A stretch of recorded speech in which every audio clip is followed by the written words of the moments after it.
Hujambo mtazamaji na karibu kwenye televisheni ya Fifth Estate. Hizi ni habari kwa ufupi kutoka Fort Hall School of Government na jina langu ni DK. Hapa tutakupa habari 5 kwa ufupi alafu tutazirahisisha.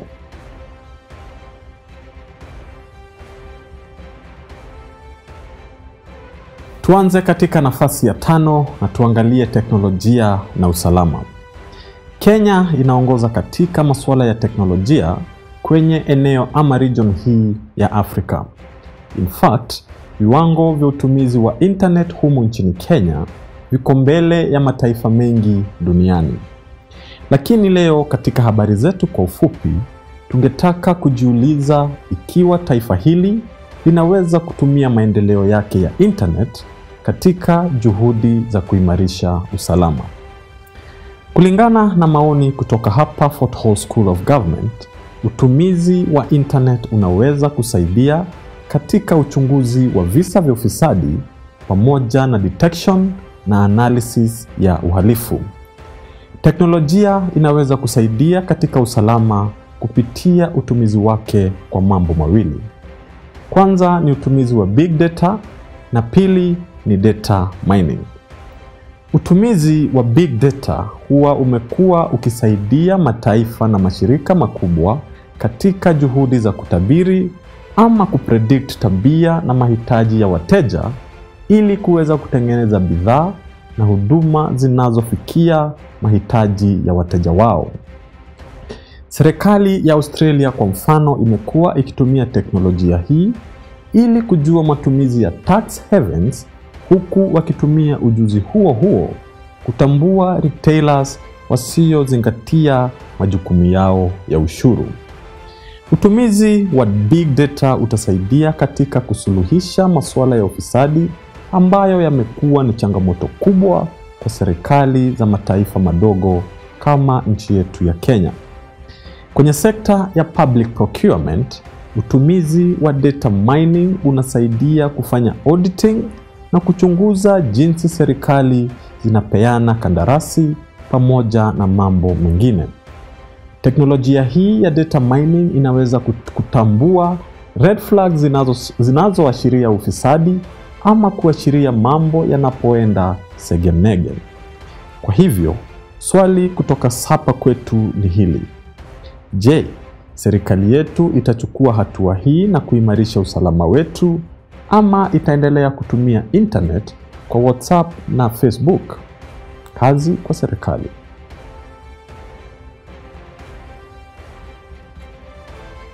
Tukiendelea katika nafasi ya 4, tuangazie masuala kuhusu masaibu ya shirika la ndege la Kenya Airways. Masaibu na shida za Kenya Airways zimeendelea kuzidi na kampuni hiyo inaendelea kujipata mashakani.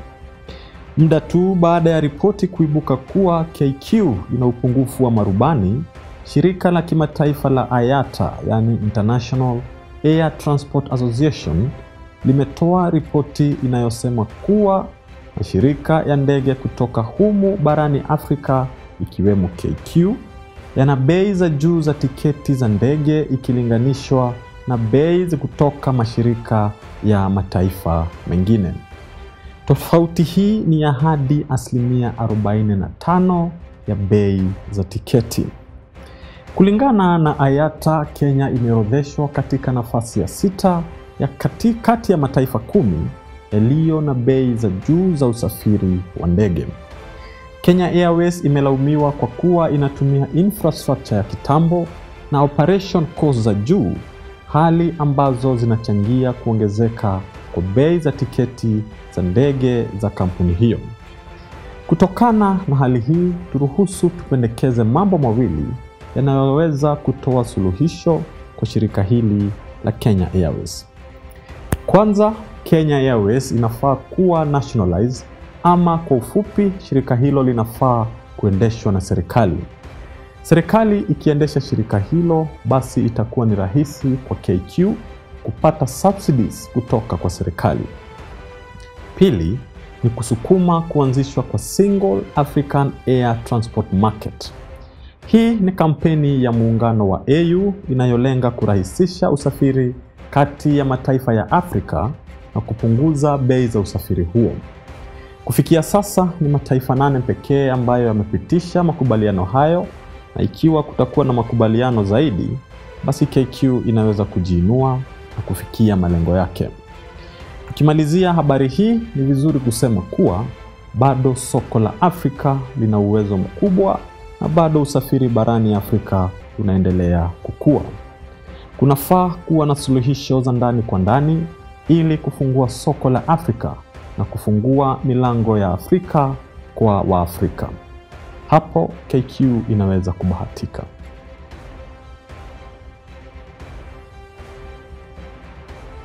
Tuendelee katika nafasi ya 3.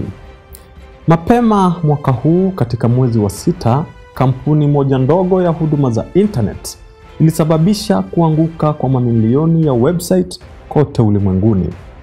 Hii ilikuwa ni baada ya kampuni hiyo kutangaza kuwa ilikuwa na uwezo wa kutoa huduma za internet na kufanya website nyingi kusubscribe. Lakini kutokana na udogo wake, traffic ya website zilizowekelewa iliangusha internet na kufanya kuzimika kwa website hizo kote ulimwenguni. Cha kushangaza ni kuwa hiyo sio mara ya kwanza kwa hali kama hiyo kutokea. Katika mwaka wa 2017 pekee, kulikuwa na zaidi ya visa 14,000 za aina hii. Na kwa hivyo, leo tutauliza swali hili. Mbona internet imekuwa rahisi kuanguka hivyo, na ni nani anafanyia mambo kama haya? Jibu kwa swali hili ni kuwa hakuna sababu kamilifu inayopelekea mambo kama haya kutokea. Hii ni kwa sababu hakuna shirika maalum linalodhibiti utumizi wa internet kote ulimwenguni. Internet huwa inamilikiwa na mashirika tofauti, serikali tofauti, vyuo vikuu tofauti na pia agencies zingine tofauti. Hii inafanya regulation ya internet kuwa ngumu hata zaidi. Swali la pili basi ni je, ikiwa hakuna regulation nzuri ya internet, ni vipi ulimwengu unaweza kujilinda na mambo kama haya ya kuanguka kwa website pamoja na internet? Kama suluhisho, pengine serikali zinaweza kushirikiana kama wanavyoshirikiana kwenye masuala ya aviation. Mwaka huu tuliona marufuku ya ndege za aina ya Boeing 737 kwa sababu za kiusalama na ajali iliyotokea mwezi wa 3. Kupitia ushirikiano kama huu, mataifa yanaweza kubuni sheria dhidi ya mambo kama ya hacking na mengineyo yanayosababisha ukosefu wa usalama wa internet. Lakini ushirikiano kama huu ukikosa, basi mambo kama haya hayataisha hivi karibuni na yanaweza kuongezeka hata zaidi. Tuendelee katika nafasi ya 2. Mataifa ya Asia yanaweza kuwa ndiyo yataongoza ulimwengu katika muda usio mrefu. Hii ni kulingana na maoni ya wasomi wa siasa pamoja na uchumi wanaosema kuwa kuibuka kwa Asia kama superpower ni kati ya mambo makubwa tutakayoshuhudia kwenye maisha yetu. Kulingana na wataalamu hao, kuna mambo 3 muhimu yatakayofanya Asia kuwa viongozi ulimwenguni. Kwanza ni kuwepo kwa watu wengi sana kwenye mataifa hayo.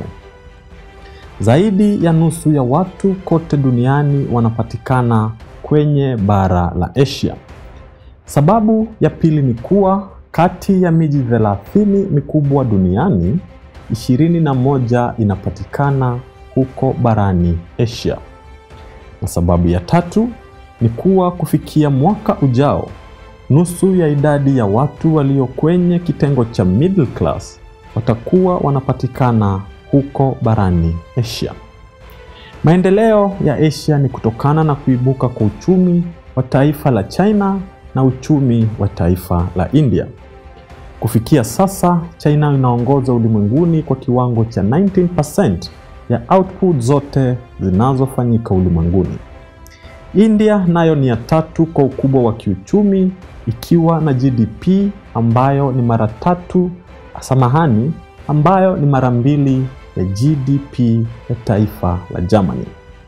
Isitoshe, mataifa madogo kama vile Indonesia yameendelea kujikakamua.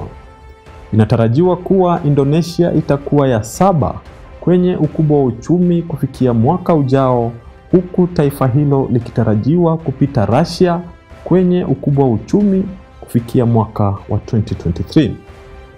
Wataalamu wameendelea kuelezea kuwa kuibuka kwa Asia ni kama kujirudia kwa historia. Hii ni kwa sababu bara la Asia ndilo lilikuwa linaongoza ulimwenguni kabla ya bara la Europe kuchukua usukani kupitia sayansi na maendeleo ya viwanda. Kujirudia huku kwa historia basi ndiko wataalamu wa kiuchumi na kisiasa wanaita the Great Reversal.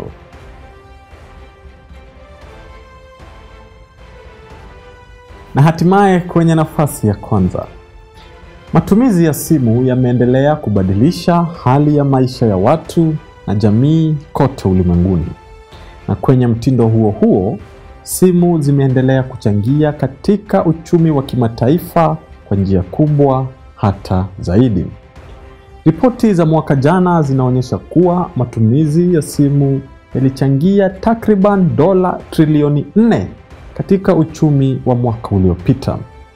Mataifa ya Asia Pacific yalichangia takriban dola trilioni 1.6, huku mataifa ya Sub-Saharan Africa yakichangia dola bilioni 144.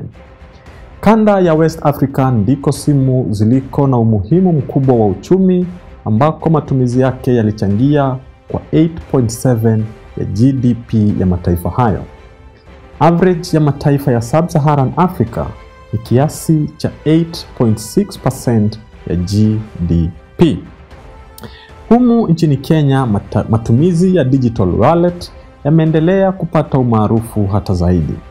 Benki Kuu ya Kenya vilevile imesema kuwa katika mwaka wa 2018 kulikuwa na average value ya bilioni 11 zilizotokana na transaction za mobile money.